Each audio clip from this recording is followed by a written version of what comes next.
Paano tumawag sa Gcash Customer Service? Yan ang ating tutorial ngayon.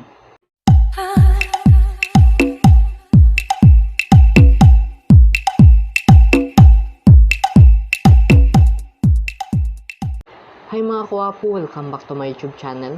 At kung first time mo pa lang sa channel na ito, please subscribe at i-click ang notification bell para laging updated sa mga bagong upload na video. Para makatawag sa Gcash Customer Service, panoorin mo ang video na ito hanggang dulo para malaman kung paano.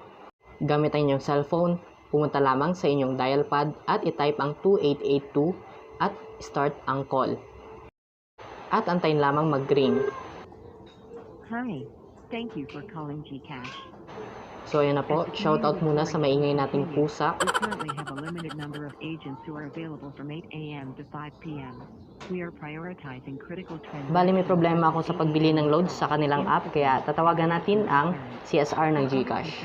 You may visit the Gcash Help Center. Thank you for your understanding. In order to help with your concern, we'll be asking for your personal information. If you agree, press 1. If you don't agree, hi. GSave withdrawal and deposit services are currently unavailable. We're sorry for the inconvenience. We're now working hard to restore the services soon. Thank you for your understanding. To reset your MPIN, press 1. For Gcash transaction concerns, press 2. For G-credit concerns, press 3. For partner support, press 4. For Power Pay Plus, press 5. To repeat the options, press 6. For your protection, please keep your Gcash MPIN private. For account security concerns, press 1. For caching concerns, press 2. For bank transfer or send money concerns, press 3. For paid bills concerns, press 4. For ATM or MasterCard ordering concerns, press 5. For other Gcash transactions, press 6. To repeat the please be ready with your transaction details. Ayun na po, pakinggan na lang natin ang conversation namin ng CSR ng Gcash.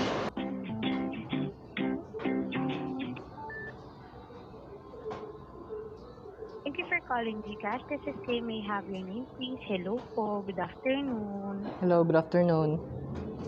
Ano po yung name nila, sir? John Ryan Magalona.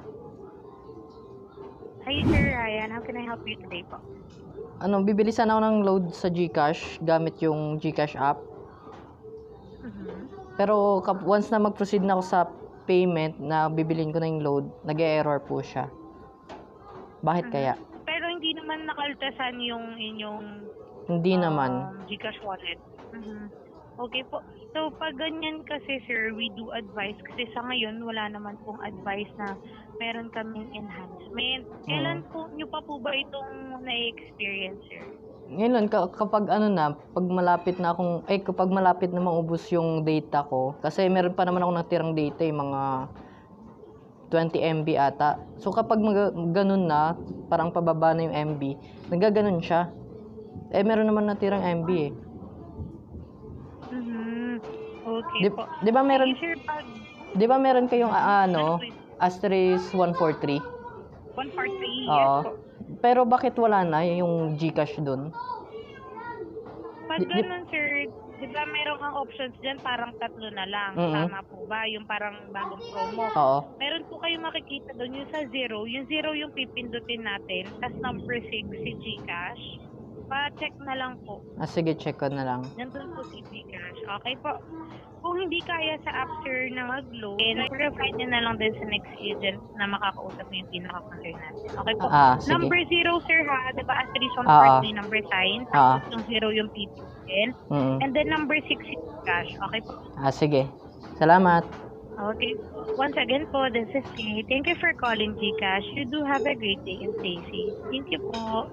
So, ganun lang po kadali kung paano tumawag sa may CSR ng Gcash. Kung may mga problema kayo tungkol sa Gcash, pwede kayo tumawag doon gamit ang 2882 nila na number at i-dial nyo lang po.